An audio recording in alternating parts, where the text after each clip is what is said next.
بسم اللہ الرحمن الرحیم۔ آج ہمارا ٹاپک ہے 1977 سے 1988 کے دوران پاکستان میں نفاذ اسلام کے اہم پہلو یا اسلام کے لیے جو کوششیں کی گئی تھی ایفرٹ ٹو امپلیمنٹ آف اسلام ان پاکستان۔ اب پاکستان کا قیام جو ہے کسی بھی سیاسی یا معاشی مصلحت کا نتیجہ نہیں تھا، بلکہ نظریہ اسلام کا متون منت تھا۔ یعنی تحریک پاکستان کا مطلب کیا تھا؟ لا الہ الا اللہ۔ تو قائد اعظم نے بھی اس بارے میں فرمایا کہ ہم نے پاکستان کا مطالبہ زمین کا ایک ٹکڑا حاصل کرنے کے لیے نہیں کیا تھا، بلکہ ہم ایک ایسی تجربہ کا حاصل کرنا چاہتے تھے جہاں ہم اسلام کے اصولوں کو آزما سکیں۔ ضیاء الحق کے دور میں کیے گئے نفاذ اسلام کے لیے کوششوں کا جائزہ۔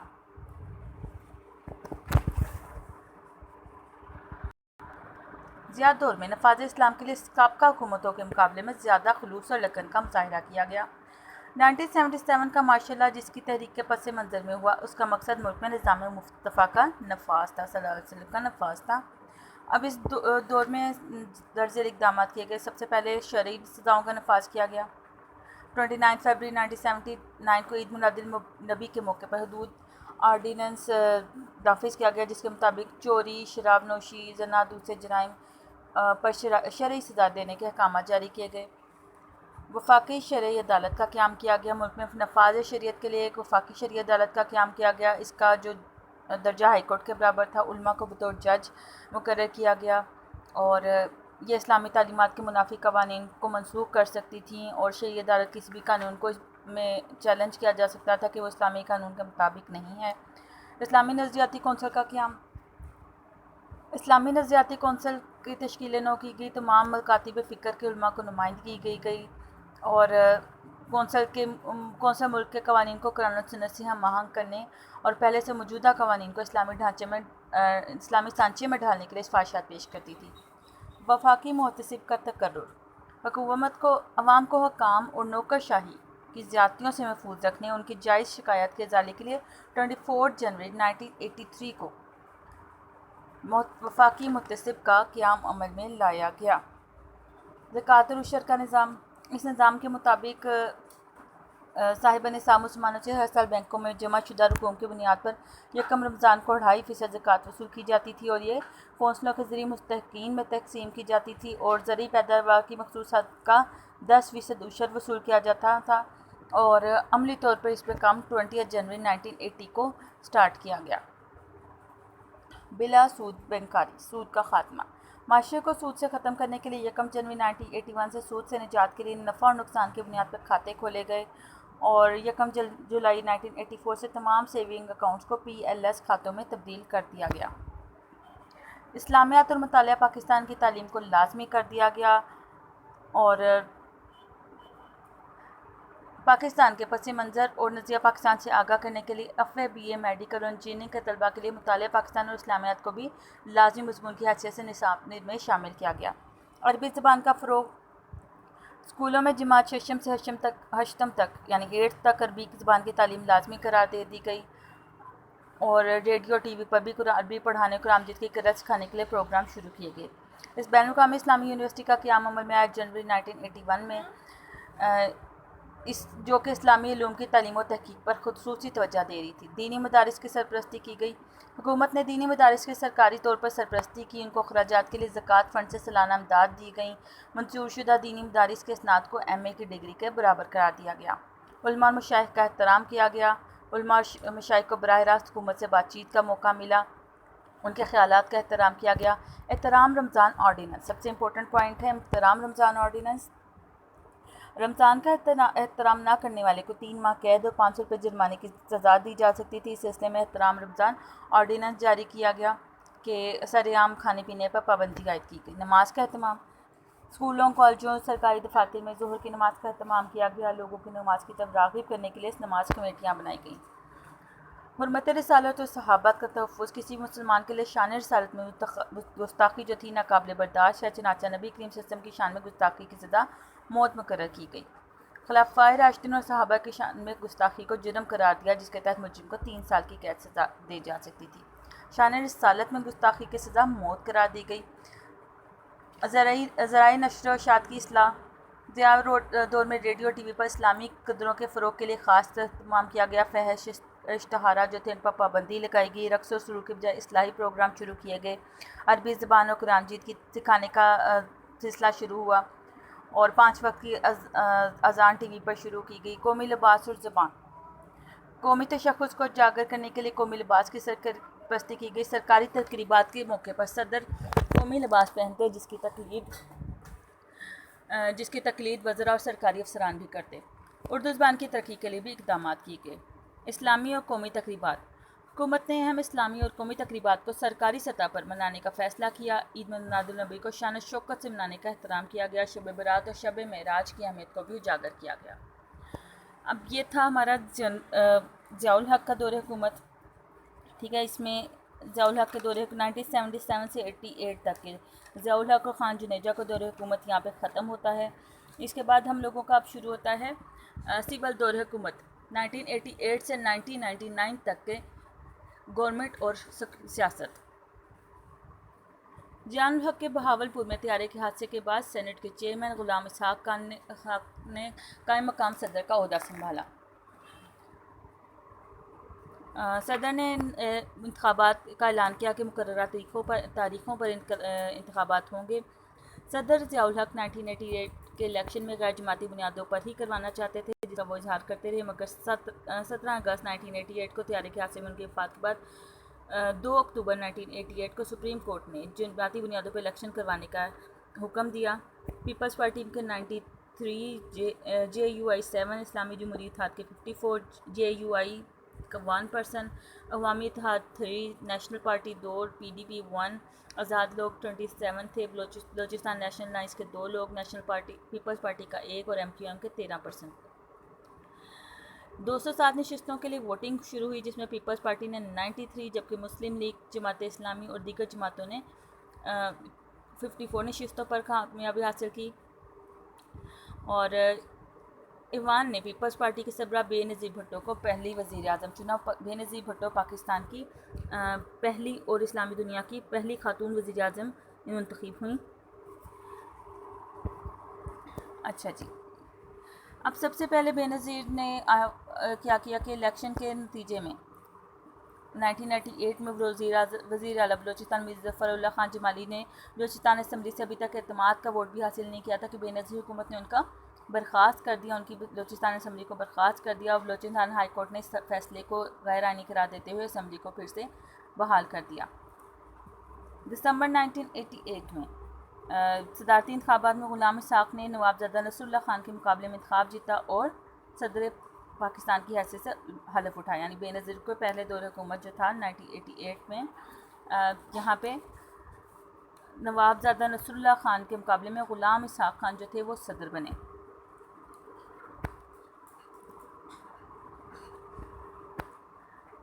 اس کے بعد 5 فروری 1989 کو نواب اکبر بگٹی کو وزیر اعلیٰ منتخب کیا گیا۔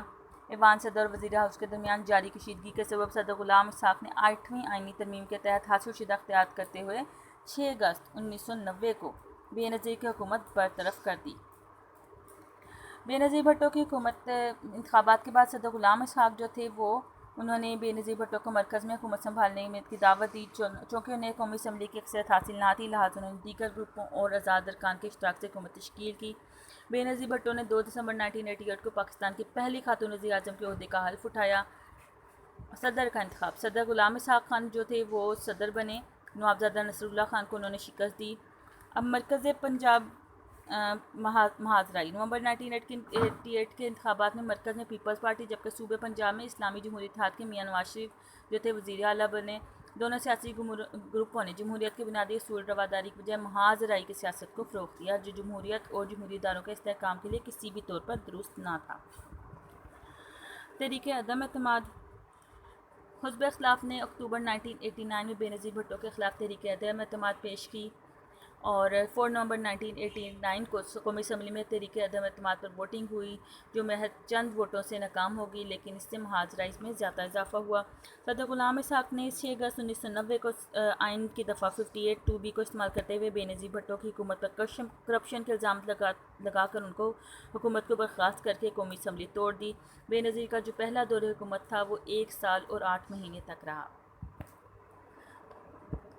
ٹھیک ہے، اس میں وجوہات جو انہوں نے بتائیں جسٹ آپ نے ریڈ آؤٹ کرنا ہے کہ قومی اسمبلی کی افادیت ختم ہو گئی تھی، عوام میں اعتماد کھو چکی تھی اور دنیا بھر میں مذاق اڑایا جا رہا تھا، سیاسی وفاداریاں کھلم کھلا خرید و فروخت ہو رہی تھی، اعلیٰ عدلیہ کا مذاق اڑایا گیا، صوبائی خود مختاری میں مداخلت کی گئی۔ چنانچہ یہ سارے جو حالات ہیں ان سے اسمبلیاں توڑ کر دوبارہ انتخابات کا فیصلہ کیا گیا، اور 24 اکتوبر جو کہ صوبائی اسمبلیوں کے انتخابات، قومی اسمبلی کے انتخابات 24 اکتوبر، صوبائی اسمبلیوں کے انتخابات 27 اکتوبر کو رکھے گئے۔ میاں نواز شریف کا پہلا دور حکومت جو تھا وہ 6 نومبر 1990 سے لے کر 18 اپریل 1993 تک رہا۔ 24 اکتوبر 1990 کو ووٹنگ کی گئی، جس میں پیپلز پارٹی کو تحریک استقلال، تحریک نفاذ، فقہ جعفری اور مسلم لیگ قاسم گروپ کے ساتھ مل کر پاکستان ڈیموکریٹک الائنس PDA تشکیل دیا گیا، جس نے 45 نشستیں جیتی۔ AGI 105 نشستوں پر کامیاب رہی، اور جو نواز شریف جو تھے وہ منتخب ہوئے پہلے وزیر اعظم کی حیثیت سے۔ میاں نواز شریف کا دور حکومت نومبر 1990 میں سٹارٹ ہوا، اور انہوں نے 6 نومبر 1990 کو اپنے عہدے کا حلف اٹھایا، اور انہیں 153 ارکان قومی اسمبلی کی حمایت حاصل تھی۔ صدر اور وزیر اعظم کے اختلافات۔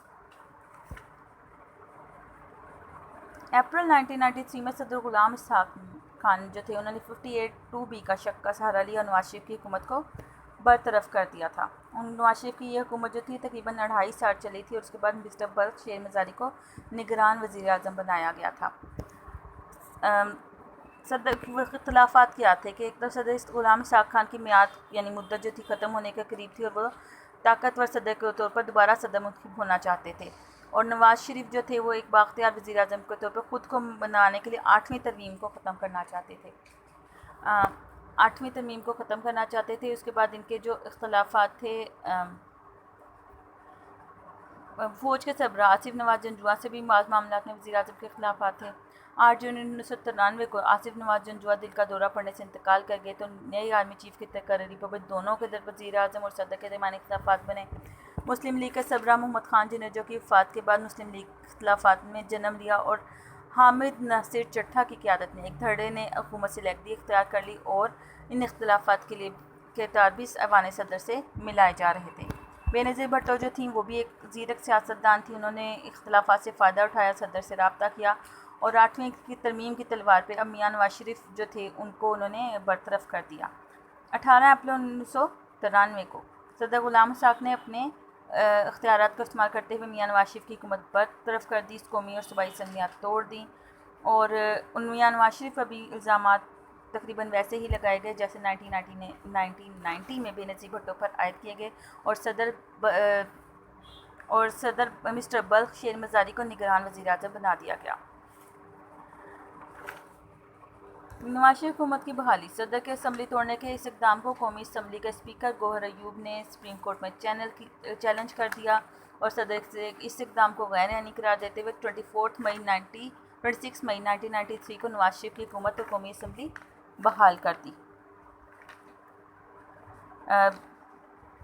آخرکار اگرچہ نواز شریف کی حکومت جو تھی عدالت نے بحال کر دی، نواز شریف نے قومی اسمبلی کے اعتماد کا ووٹ بھی حاصل کر لیا تھا، لیکن یہ ساری محاذ رائی جو تھی وہ جاری رہی، اور 17 جولائی کو 1993 کو army chief general Abdul Waheed Kakar نے مداخلت کی اور میاں نواز شریف اور صدر غلام اسحاق کے درمیان ایک سمجھوتا طے پایا، اور نواز شریف نے قومی اسمبلی کو توڑنے کا مشورہ دیا، اور صدر غلام اسحاق جو تھے وہ بھی اپنے عہدے سے مستعفی ہو گئے، اور نواز شریف نے بھی جولائی 1993 کو وزارت سے اپنے استعفیٰ دے دیا، اور معین قریش نگران وزیر اعظم بنے اور نئے انتخابات کا اعلان کیا گیا۔ ٹھیک ہے، بے نظیر بھٹو کا اس کے بعد دوسرا دور حکومت۔ 6 اکتوبر 1993 کو قومی اور 9 اکتوبر کو صوبائی اسمبلیوں کے الیکشن ہوئے، اور بے نظیر بھٹو جو تھی دوسری مرتبہ اکتوبر 1993 میں پاکستان کی وزیر اعظم بنی۔ یہ ان کی ڈیٹیل ہے کہ کس کو کتنے ووٹ ملے تھے۔ تو صدارتی انتخابات 13 نومبر 1993 کو نئے صدر کا انتخاب ہوا۔ صدر کے عہدے کے لیے پیپلز پارٹی کے امیدوار صدر فاروق احمد لغاری، جبکہ مسلم لیگ نون کے امیدوار قائم مقام صدر وسیم سجاد تھے۔ صدر فاروق احمد لغاری کو 274 جبکہ وسیم سجاد کو 168 ووٹ ملے۔ اس طرح فاروق احمد لغاری جو تھے وہ صدر منتخب ہوئے۔ اب بے نظیر بھٹو کے دوسرے دور حکومت میں بھی پیپلز پارٹی اور مسلم لیگ میں محاذ رائی کی کیفیت جاری رہی۔ سرحد میں مسلم لیگ نون نے ANP کے اشتراک سے حکومت بنا لی اور پیپلز پارٹی کے صدر فاروق احمد لغاری نے 25 فروری 1994 کو صابر شاہ کی حکومت کو برطرف کر دیا اور صوبائی اسمبلی کو معطل کر دیا۔ 21 اپریل 1994 کو سپریم کورٹ نے صوبائی حکومت کو بحال کر دیا اور گورنر نے 23 اپریل کو سرحد اسمبلی کا اجلاس بلا کر وزیر اعلیٰ کے اعتماد کے ووٹ کا کہا۔ پنجاب حکومت کے حوالے سے بھی انہیں مختلف مشکلات کا سامنا کرنا پڑا۔ حزب اختلاف نے بھی حکومت کے خلاف حوالے سے سخت رویہ اختیار کیا۔ صدر اور وزیر اعظم میں اختلافات۔ صدر فاروق احمد لغاری اور بے نظیر بھٹو کے درمیان مختلف امور پر اختلافات پیدا ہو گئے، جس کی بنا پر صدر نے پھر سے آئین کی دفعہ 58(2)B کا استعمال کرتے ہوئے ان پر بدعنوانی کے الزامات لگا کے ان کی حکومت کو برخاست کر دیا۔ اس بار بے نظیر بھٹو کو 3 سال کام کرنے کا موقع ملا۔ اب اپنے دور حکومت میں بے نظیر حکومت نے جو پہلا دور حکومت تھا اس میں کچھ امپورٹنٹ اس میں ٹاپکس آتے ہیں کہ انہوں نے کیا کیا۔ تو 1972 میں پاکستان دولت مشترکہ سے علیحدہ ہوا تھا، تو 1989 میں پاکستان نے کامن ویلتھ یعنی دولت مشترکہ میں دوبارہ جمہوریت اختیار کی۔ بے نظیر بھٹو نے اپنے پہلے دور حکومت میں پلیسمنٹ بیورو سے ایک نام سے ایک ادارہ قائم کیا، جس میں لوگوں کو ملازمتیں دی گئیں اور ملکوں کی ترقی اور سماجی بہبود کے لیے پیپل ورکس پروگرام شروع کیے۔ اپنے دوسرے دور حکومت میں انہوں نے ترقیاتی منصوبہ جیسے کراچی فلائی اوور برج کی تعمیر کروائی، لاہور بائی پاس کی تعمیر کروائی، کسانوں اور خواتین کے لیے منصوبے بنائے، کسانوں کو قرض دیے گئے اور خواتین کے لیے صحت پالیسیاں بنائی گئیں، عدالتیں اور پولیس اسٹیشن قائم کیے گئے۔ اور بے نظیر بھٹو نے 1993 میں 8ویں 5 سالہ ترقیاتی منصوبے کا آغاز کیا، مسئلہ کشمیر کو دوبارہ سے اٹھایا۔ ٹھیک ہے، اس کے بعد نواز شریف کا دوسرا دور حکومت شروع ہوتا ہے 17 فروری 1997 سے 12 اکتوبر 1999 تک۔ نواز شریف کا دوسرا دور حکومت۔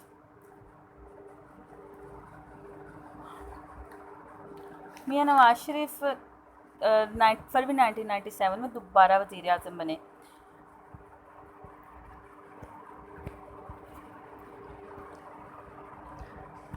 اس دور حکومت میں انہیں 18 نشستیں جو تھیں جیتیں اور وہ بھی سندھ سے، اور پنجاب اسمبلی میں 2 اور بلوچستان اور سرحد میں 1 نشست ملی۔ وفاق میں مسلم لیگ نون کے سربراہ میاں نواز شریف نے دوسری بار وزارت عظمیٰ کا حلف اٹھایا یعنی وزیر اعظم بنے۔ انتخابات میں مسلم لیگ جو تھے ان کی 133 نشستیں انہوں نے جیتی، پیپلز پارٹی کی 18 تھی صرف، MQM 11، JUI کی 2۔ ٹھیک ہے، تو 13ویں آئینی ترمیم، ان کے دور کے کچھ واقعات میں 13ویں آئینی ترمیم سب سے پہلے بات کریں گے۔ مسلم لیگ نون کو پارلیمنٹ میں زبردست اکثریت حاصل تھی، لہٰذا انہوں نے آئین میں 13ویں ترمیم کرنے کا فیصلہ کیا۔ 8ویں ترمیم کے تحت صدر 4 منتخب حکومتوں کو گھر بھیج چکے تھے، یعنی 58(2)B کی جو ترمیم تھی، 8ویں ترمیم جو تھی اس کے تحت وہ 4 منتخب حکومتوں کو گھر بھیج چکے تھے۔ پیپلز پارٹی نے بھی 13ویں ترمیم کے حق میں رائے دی۔ یہ ترمیم 1 اپریل 1997 کو پاس کی گئی۔ اس کے نمایاں پہلے تھے کہ صدر کا قومی اسمبلی اور گورنر کا صوبائی اسمبلی توڑنے کا اختیار ختم کر دیا گیا، قومی سلامتی کونسل کا ادارہ ختم کر دیا گیا۔ صدر آئین کے آرٹیکل 101 کے تحت وزیر اعظم کے مشورے پر گورنر کا تقرر کریں گے۔ اس کے علاوہ صدر قومی اسمبلی اور گورنر صوبائی اسمبلی توڑنے کا اختیار ختم کر دیا گیا ان کا۔ صدر کا chairman joint chief of staff committee اور مسلح افواج کے سربراہان کی تقرری کا ثوابداری اختیار بھی ختم کر دیا گیا۔ 14ویں آئینی ترمیم کیا تھی؟ 1 جولائی 1997 کو پارلیمنٹ نے آئین میں 14ویں آئینی ترمیم کا بل منظور کیا۔ اس کی روح سے ارکان اسمبلی کے پارٹی تبدیل کرنے یعنی فلور کراسنگ پہ پابندی لگا دی۔ فلور کراسنگ کیا تھا؟ ایک پارٹی اپنی پارٹی چھوڑ کے دوسری پارٹی میں جو پرسن چلا جاتا ہے اس چیز کو فلور کراسنگ کہتے ہیں۔ میاں نواز شریف حکومت نے 1973 کے آئین میں 14ویں ترمیم کے ذریعے ارکان اسمبلی کے پارٹی تبدیل کرنے یا فلور کراسنگ کرنے پر پابندی لگا دی۔ اس ترمیم کے ذریعے منتخب رکن اسمبلی کو پابند کیا گیا کہ صرف اپنے ہی لیڈر کو اعتماد کا ووٹ دے گا، نافرمانی کی صورت میں سے پارٹی سے خارج کر دیا جائے گا۔ اور اس سے فلور کراسنگ کا خاتمہ ہوا۔ نواز شریف کے دور میں کچھ اور بھی واقعات ہوئے. ایک تو ایٹمی دھماکہ. 28 مئی 1998 کو نواز شریف حکومت نے ایٹمی دھماکے کر کے پاکستان کو دنیا کے 7ویں ایٹمی قوت بنایا. نئی تعلیمی پالیسی کا 1998 میں اعلان کیا. موٹر وے بنائی جو کہ لاہور سے اسلام آباد موٹر وے بنائی. یہ منصوبہ میاں نواز شریف کے پہلے دور حکومت کا تھا جو کہ دوسرے دور حکومت میں مکمل ہوا. 1998 میں میاں نواز شریف نے خود موٹر وے کا افتتاح کیا. 1998 کی مردم شماری کروائی گئی جس کے تحت ملک کی آبادی 13 کروڑ افراد سے زائد تھی. غیر ممالک میں مقیم پاکستانیوں کو ووٹ کا حق دیا گیا. قرض اتارو ملک سنوارو نام سے ایک مہم شروع کی گئی جس میں لوگوں نے بھاری رقوم خزانے میں جمع کروائیں. اچھا، نواز شریف حکومت اور عدلیہ. ججوں کے تعداد میں رد و بدل. خصوصی عدالتوں کے قیام کے حوالے سے نواز شریف حکومت اور سپریم کورٹ میں تناؤ پیدا ہوا. 14ویں آئینی ترمیم کے خلاف نوزادہ نصر اللہ خان کی درخواست پر سپریم کورٹ نے 30 اکتوبر 1997 کو اس ترمیم کو معطل کر دیا. 58(2)B کے خاتمے کو بھی سپریم کورٹ میں زیر بحث لایا گیا. اور جسٹس سجاد علی شاہ نے نواز شریف کے خلاف توہین عدالت کا مقدمہ جاری کر دیا. سپریم کورٹ میں نعرہ بازی اور توڑ پھوڑ کا بھی افسوسناک واقعہ اس ٹائم پہ پیش آیا. اور بالآخر چیف جسٹس سجاد علی شاہ کو ہی اپنے اس عہدے سے مستعفی ہونا پڑا. صدر فاروق لغاری کا استعفیٰ. سردار فاروق احمد لغاری اور میاں نواز شریف کے درمیان 8ویں ترمیم کے خاتمے کے بعد سرد جنگ شروع ہوگی، لیکن حکومت اور عدلیہ محاذ رائی کے درمیان یہ اختلافات مزید بڑھ گئے. چیف جسٹس کے استعفے کے بعد نواز شریف حکومت نے صدر کے مواخذے کا فیصلہ کیا. لہٰذا صدر فاروق احمد لغاری نے 2 ستمبر 1997 کو صدارت سے استعفیٰ دے دیا اور سینٹ کے چیئرمین وسیم سجاد جو تھے وہ قائم مقام صدر بنے. 1998 صدر کا انتخاب کیا گیا. صدر کے انتخاب کے لیے میاں نواز شریف نے جسٹس ریٹائرڈ رفیق تاڑر کو امیدوار نامزد کیا. وزیر اعظم کے 10 راز بھی تھے. 10 راز تھے. 31 دسمبر 1997 کو نئے صدر کا انتخاب ہوا اور رفیق تاڑر جو تھے انہوں نے بھاری اکثریت سے کامیابی حاصل کی اور اپنے صدر کا عہدہ حلف اٹھایا.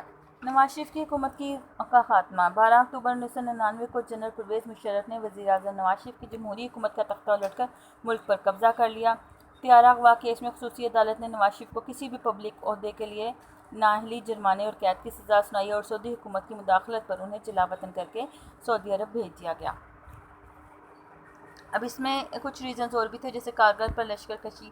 1999 میں کارگل کے محاذ سے پاکستان اور انڈیا کی فوجوں کے درمیان جنگ چھڑی. بعد میں امریکی صدر بل کلنٹن کی مداخلت پر دونوں ملکوں نے جنگ بندی کا اعلان کیا. اس اعلان کو اعلان واشنگٹن کا نام دیا گیا. عوام اور فوج جو تھے نواز شریف کے اس اقدام سے بہت سخت مایوس ہوئے اور اس سے ناراض تھے. اس وجہ سے بھی یہ مزید اختلافات کا باعث بنا اور جنرل پرویز مشرف نے 12 اکتوبر 1999 کو نواز شریف کی حکومت کا تختہ الٹ دیا اور رات 2:45 پر جنرل پرویز مشرف نے ٹی وی پر قوم سے خطاب کیا. وزیر اعظم اور ان کی حکومت برطرف کر دی گئی. آئین معطل کر دیا گیا اور چیف ایگزیکٹو کی حیثیت سے پرویز مشرف نے اقتدار سنبھال لیا. ٹھیک ہے، اب نیکسٹ لیکچر میں ہم پڑھیں گے 1999 سے 2008 تک گورنمنٹ.